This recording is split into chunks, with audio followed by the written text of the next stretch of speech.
대선이 이제 아흐레 앞으로 다가왔습니다만 대세 없는 안개 속 판세가 계속되고 있죠. 정책 경쟁은 실종되고 끝없는 네거티브와 단일화 신경전만 남았다. 이런 얘기들 많이 합니다. 그래서인지 대선 후를 걱정하는 목소리도 높아요.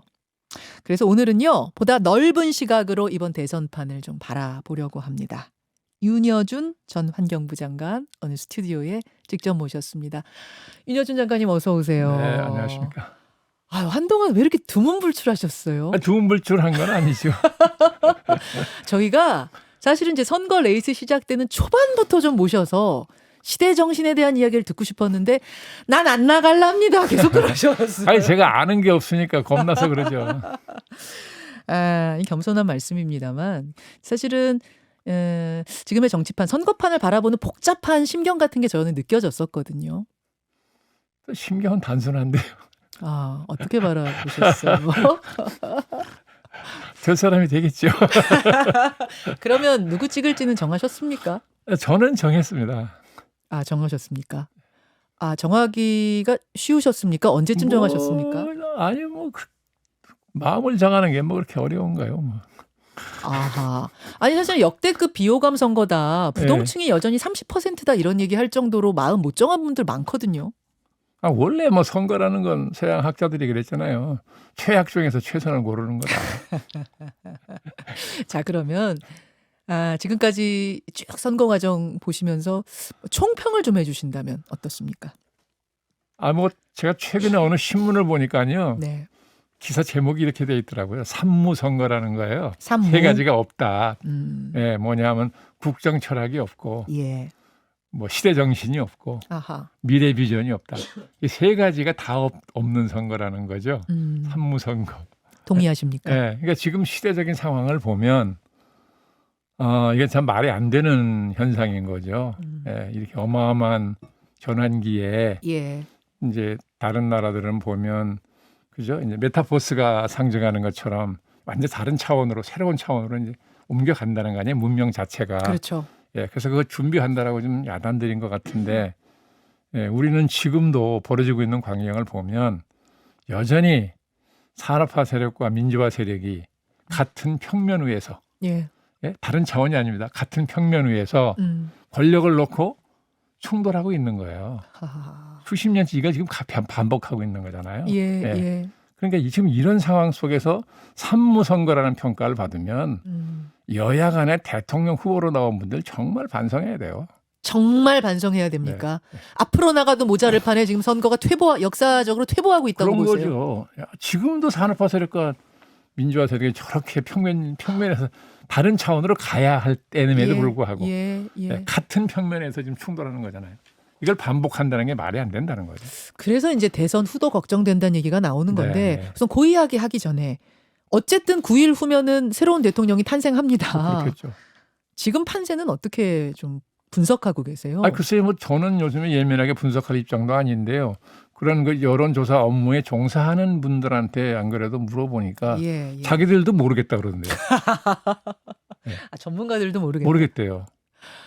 하기는 이렇게 아흐레 앞으로 다가왔는데도 소수점 첫째 자리까지 똑같을 정도의 아까 저 한국리서치 저희가 소개해드렸습니다만 그런 적은 없지요. 저는 기억에 없어요. 제 경험으로 보면 과거에는 대개 투표 한 달에서 3주 전이면 대개 드러났어요. 소위 대세라는 게. 그렇죠. 그리고 선거 결과가 보면 대개 그게 맞았거든요. 그대로 반영이 됐었거든요. 근데 이번에는 지금 일주일 아흐레? 9일 앞뒀는데 지금 여론조사 업무에 종사하는 사람도 판단을 못하겠다. 그거 왜 그렇습니까? 왜 대세가 안 만들어집니까?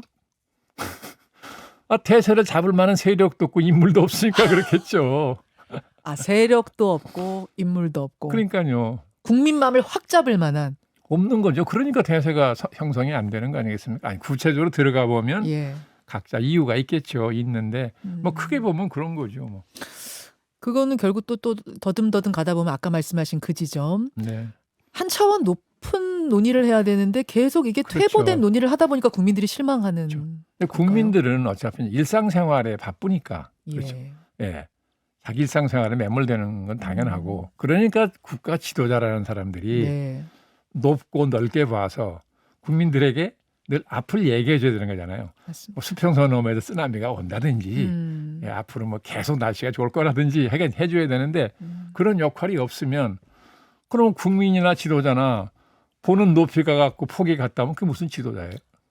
아, 똑같은 층에서 바라본다면 그게 그건 무슨 지도자가 아닌 거죠. 하하. 그거 그러니까 참- 제가 전에 이런 표현을 쓴 일이 있어요. 국민들은 오늘 네. 날씨가 좋으면 네, 해변에서 선탠 한다 이거예요. 네. 근데 지도자는 수평선 너머에서 뭐가 오는지를 봐줘야 되는 거 아니냐는 거죠. 태풍이 오는지 그렇죠. 뭘 준비해야 쓰나미가 오는 되는지. 그렇죠. 그걸 그 능력이 없으면 예, 그럼 너나 나나 마찬가지인데 하하. 왜 지도자가 돼야 되는데요? 그런 선거기 때문에 대세가 안 만들어진다고 저는 그렇게 보시는 보는 거군요. 거죠. 그러시군요. 뭐 출마하신 분들한테는 좀 미안하지만 근데 이제 뭐 계속 제가 말씀드리지만 9일 후면은 새로운 대통령이 뽑힙니다. 네. 그래서 지금 후보들 경쟁하고 있습니다. 최대 변수가 뭐냐를 따져보면은 누구도 이 일을 안 달고 동의하는 게 단일화입니다. 그 네. 단일화는 뭐 여권 단일화일 수도 있고 야권 단일화일 수도 있는데 우선 야권 단일화 윤석열 안철수 단일화는 어제부로 종료가 된 걸까요? 아직도 여지는 남아 근데 있을까요? 어제 윤석열 후보 자신이 예. 기자회견에 나와서 그 협상 과정을 소상하게 공개를 하더라고요. 저는 그걸 보고 조금 의외였어요. 그럼 협상했던 사람도 아니고 예. 후보 자신이 나와서 협상 과정을 소상하게 공개를 해버린다? 그건 앞으로 협상 안 하겠다는 얘기나 마찬가지예요. 아 그렇습니까? 그렇죠. 협상 과정을 세밀하게 공개한 사람이 어디 있어요?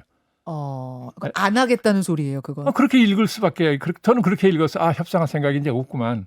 아하. 말은 앞으로도 뭐 더 하겠다고 했으나 예. 사실상 후보 자신이 협상 과정을 소상하게 공개한 것은 그렇게 익히는 게 상식이겠죠. 근데 양쪽 다 정권 교체라는 같은 명분으로 처음부터 달렸는데 그러면 상식적으로는 단일화 가능성이 높아 보이는데 왜 이렇게 잘 안 됐다고 뭐 보세요? 이해관계 때문에 그런 거겠죠. 나 중심으로 정권 교체하겠다는 생각에 부딪히니까 그러겠죠. 뭐 나 중심으로. 그렇죠. 근데 뭐 사람 마음속을 누가 알겠습니까마는 윤여준 장관께서는 한때 안철수 후보 멘토셨잖아요. 멘토는 뭐 300명이라는데 뭐. 300명 중 한 분. 저는 뭐 그중에 끼지도 못할 텐데. 그렇습니까?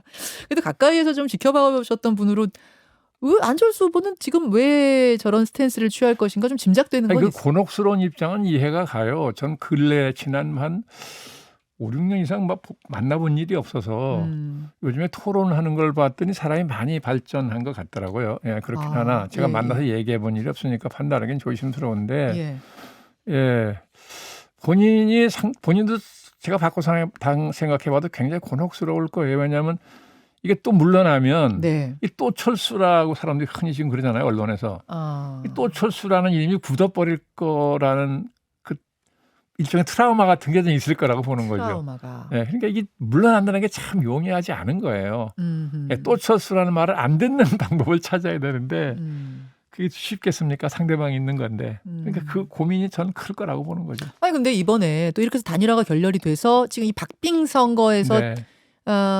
지게 될 경우에 뭐 윤석열 안철수 두 후보가 지게 될 경우에는 당신 때문에 깨졌다. 이것도 상당히 정치적 부담이잖아요. 그러니까 지금부터 그걸 서로 이제 책임을 안 지려고 지금 방어를 하잖아요. 지금부터.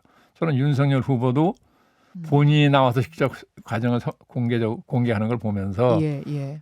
이게 나중에 실패했을 때 내한테 책임이 돌아오는 걸 지금부터 방어를 해야 되겠다는 생각 때문에 그런 거 아닌가 하는 짐작이 가더라고요.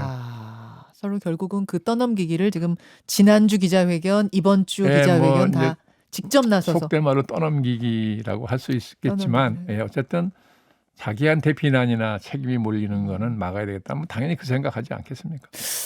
이런 상황 속에서 민주당이 어제 이른바 공동정부안 정치 개혁을 고리로 한 공동정부안을 의총에서 논의를 하고 네. 당론으로 결정을 했다고 해요. 이 과정은 어떻게 보십니까? 글쎄요, 그걸 이제 선거가 임박해서 저렇게 하면 국민들이 받아들일 때 선거 전략으로 받아들이기 쉽죠.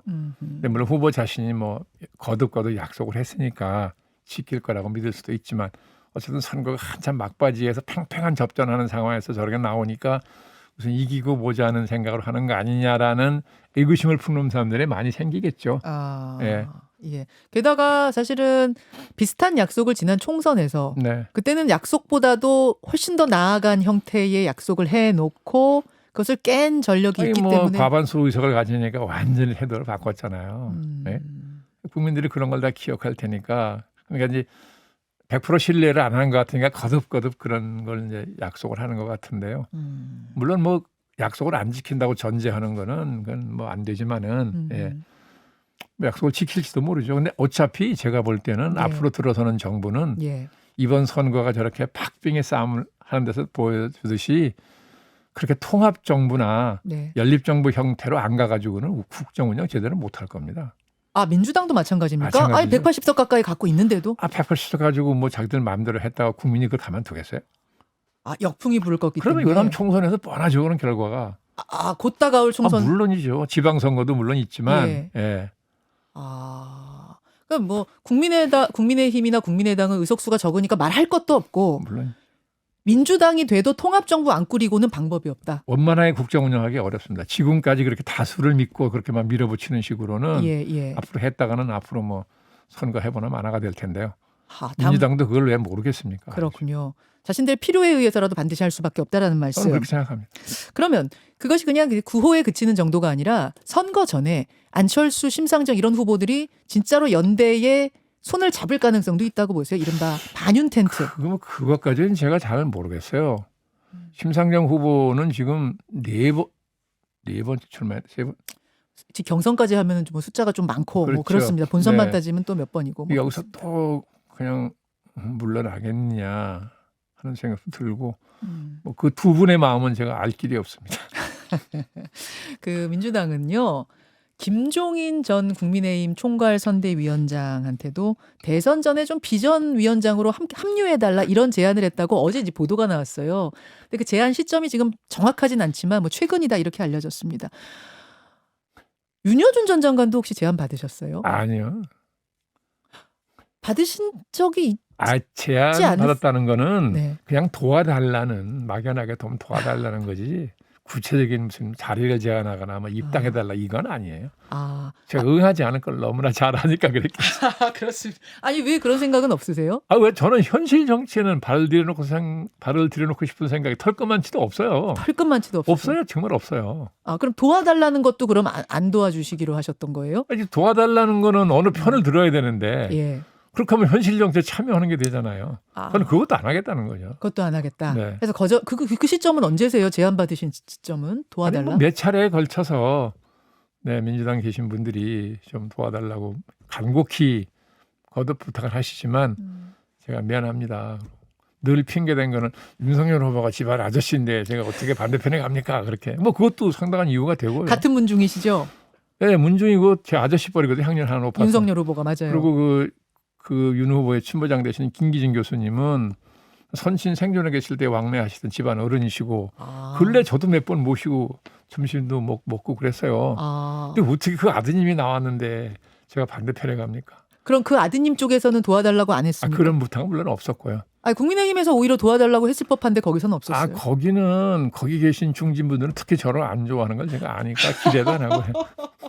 아니 왜 윤여준 전 장관은 사실은 진영을 떠나서 활동하셨던 분인데 왜 안 좋아합니까? 그게 싫은 거죠. 그러니까. 그런 거 아닌가 싶어요.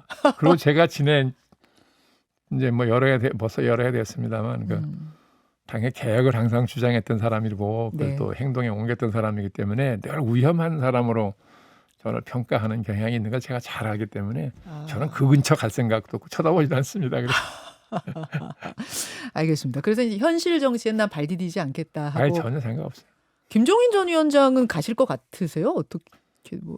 얼마 전까지 이쪽에 국민의힘의 총괄 선대위원장 지내셨잖아요. 네. 그걸 그만두시는 과정이 조금 뭐 이렇게 부드럽지는 않았지만 네.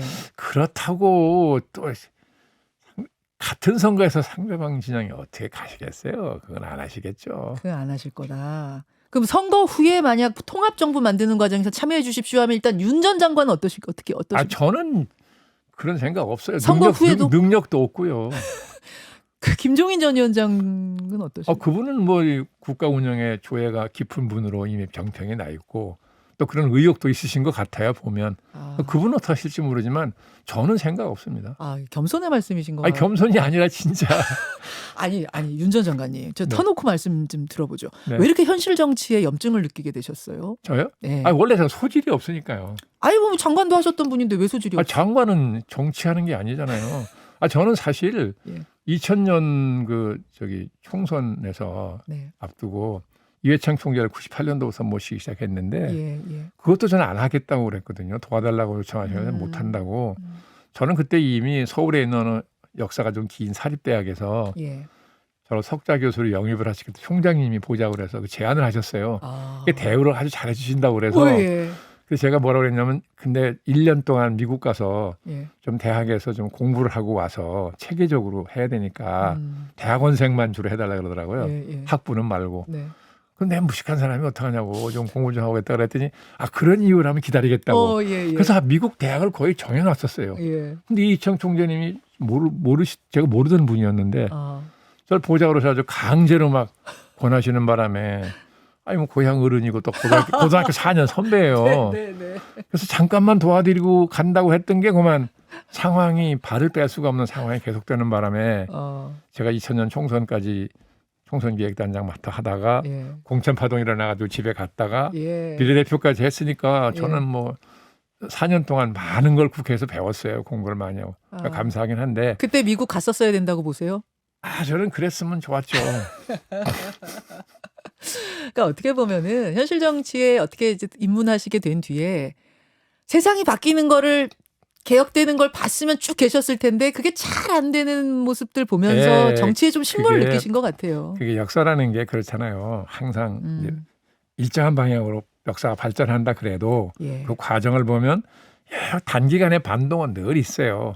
불란사혁명도 그렇지 않습니까? 우리가 1789년이니까 그 첫 번째 불란사혁명만 생각하지만 그 후에 벌어진 거 보세요. 엄청난 반동들이 있었어요. 그렇죠. 그러면서 발전해 온 거거든요. 예. 그러니까 유럽의 민주주의는 한 300년 걸려 좀 오늘날 수준에 온 거잖아요. 예. 우리는 민주화한 지가 불과 몇십 년입니다. 그렇습니다. 그러니까 이게 민주주의가 성숙해가는 과정에서 치러야 될 대가라고 생각을 하면 뭐 비관적으로 볼 필요는 없는 거죠. 이 아하. 과정 거쳐서 성장하는 거니까. 그러면 어쨌든 대통령이 이제 탄생을 네. 할 텐데 네. 지금 뭐 누가 돼도 이상하지 않을 만큼 박빙인 상황 속에서 지금 이제 가장 유력한 두 후보에게 좀 조언하는 시간을 가져보죠. 우선 여당의 이재명 후보, 이재명 대통령이 됐을 경우에 가장 신경 써야 될 점, 다시 말하면 가장 우려되는 점은 뭐라고 보세요? 제가 이재명 후보를 잘한다고 할 수는 없어요. 몇 예. 번 만나서 얘기를 나눠본 경험은 있으나 근데 그걸 통해서 제가 느낀 것도 그렇고 다른 잘 아는 분들의 얘기를 들어봐도 그렇고 제가 걱정하는 거는 뭐 능력은 상당히 출중하게 갖춘 것 같고 또 자기 생각을 잘 정리해서 쉽고 간결하게 얘기하는 능력이 있어요. 예. 설득력이 있다는 뜻이거든요. 음. 네, 제가 보면서 그러면 이 양반 어떤 스타일이냐? 성과주의라는 거예요. 성과주의. 네, 잘못하면 그러니까 이제 국정의 성과가 음. 뭐랄까 방법을 정당화한다, 수단을 정당화한다는 성과만 내면 됐지. 이게 반드시 민주적이어야 되냐? 과철정 과정이 이런 충동을 느낄 가능성이 있다는 거죠. 꼭 그렇게 한다는 게 아니라 예. 그런 유혹을 느낄 만한 그런 기질이 있다는 거예요. 그건 상당히 본인도 조심해야 될 거라는 거죠. 성과주의에 집착하다가 그 과정에 대한 부분을 네, 소홀히 할 수 특히 있다. 과정의 민주화라는 요소를 소홀히 하면 예. 나중에 반드시 덧나게 돼 있어요. 덧나게 돼 있습니까? 그러면 야당의 윤석열 후보가 대통령이 됐을 경우 가장 신경 써야 될 점, 우려되는 점? 그분은 저는 뭐 한 번도 만나본 일이 없어 평가하기가 어려운데요. 이렇게 토론하는 거를 본 게 전부지요. 예. 아니 그분이 대통령을 하겠다가 마음먹은 지가 불과 몇 달밖에 안 될 거 아니에요. 그런데 준비를 할 수 있는 겨를이 없었겠죠. 그러니까 평생을 검찰에서만 보낸 분이잖아요. 예. 어떻게 알겠어요 국정 전반을. 아. 그러니까 아마 굉장히 전 힘들 거라고 봅니다. 근데 걱정스러운 게 네. 본인이 얼마나 힘들 건지를 모르는 것 같아요. 근데 그분의 이제 발언들 보면은 전문가들을 좀 등용해서 좋은 사람들을 등용해 쓰겠다 이런 발언을 몇 번 전문가를 등용하는 게 제일 어려워요. 그렇습니까? 그러면 역대 대통령들이 왜 실패했습니까 인사에? 다 나름대로 전문가 등용한다고 한 거예요, 그게. 예. 전문가를 잘 등용하려면 본인이 전문가보다 더 많이 알아야지 전문가 등용 가능해요? 근데 본인이 각 분야의 전문가일 수는 없잖아요. 네. 그러니까 이 원칙만 지키면 돼요. 대통령이 임명하는 건 고위공직이에요. 네. 그렇죠? 네. 그 고위공직은 네. 국민을 대신해서 국가 권력을 행사하는 자리입니다. 그렇죠. 사적인 인연으로 사람 쓰면 안 돼요. 철저하게 공적 원칙으로 사람을 써야 됩니다. 물론이죠. 공적 원칙이 뭡니까? 적세적소의 원칙인 거예요. 그 사람을 찾아봐라 그러면 분야마다 그런 적재적소에 해당하는 인물들이 있어요. 소수라도. 있죠. 그런 사람은 내가 몰라도 그만이고 친하지 않아도 그만이고 사람을 쓰면 네. 다 능력 있게 열심히 잘해가지고 국정에 성과를 낼 거라고요. 그러면 국민 좋고 자기 좋고 할 텐데 이걸 그렇게 안 하고 대표적인 게 이명박 대통령인데 뭐 강부자 고소영 내각이라고 언론이 그랬잖아요. 완전히 사적 인연으로 사람 썼다는 얘기 아닙니까? 예, 그렇게 하면 윤석열 후보도 절대로 좋은 대통령 되기 어려워요. 그러니까 그것만 하나 명심해도 상당한 성과를 낼 수 있을 거라고 보는 거예요. 막판의 최대 변수, 9일 동안의 최대 변수는 뭐라고 생각하세요? 모르겠습니다. 뭐가 변수가 될지. 아까 말씀하신 단일화? 뭡니까? 단일화. 가능성 없어 보인다 그러셨잖아요. 아니 이쪽으로 하기는 윤석열 후보가 하는 것만 보면 매력 이제 여기서 가능성? 더 이상 어렵겠다고 판단한 것 같고 그 후에 또 안철수 후보도 또 상당히 극단적인 소리를 했더라고요. 시간 다 끝났다. 예. 그런데 늘 정치하는 분들이 하는 말이 있어요. 정치는 생물이다. 한치 앞을 모르는 게 인간인데 제가 감히 어떻게 장담을 하겠습니까? 그런 의미에서 단일화가 역시 여전히 최대 변수다. 아직은 신락 같지만 살아있다고 볼 수도 있는 거 아니냐. 그렇군요. 윤여준 전 장관님, 현실 정치에 나는 발 디딜 생각은 없습니다. 여러 번 강조하셨지만 네. 윤 전 장관의 해안이 굉장히 절실할 때입니다. 그래서요. 제가 무슨 해안이 있다고 그러세요? 없어요. 새로 대통령이 될 그분에게도 또 많은 현실의 정치인들에게도 좀 조언해 주시기를 부탁드리면서. 제가 왜 그런 가당치도 않은 과대평가를 받냐 하는 거 가만히 생각해 보니까 한 가지 이유가 있어요. 뭐예요? 저는 현실 정치에 욕심이 없는 사람이에요. 욕심 없으시죠. 그러니까 그냥 담담하게 보고 냉정하게 보고 판단하고 그대로 얘기하는 거죠. 말을 돌려야 할 필요도 없고 제가 얻을 게 없으니까. 네. 정치적 이해가 있는 사람들 그게 어렵잖아요. 그러니까 저한테 마치 해안이 있는 것처럼 비춰지는데 그건 아니라는 거죠. 겸손함을 저희가 기억하면서 오늘은 여기까지 말씀 듣도록 하겠습니다. 윤여준 전 장관 고맙습니다. 수고하셨습니다.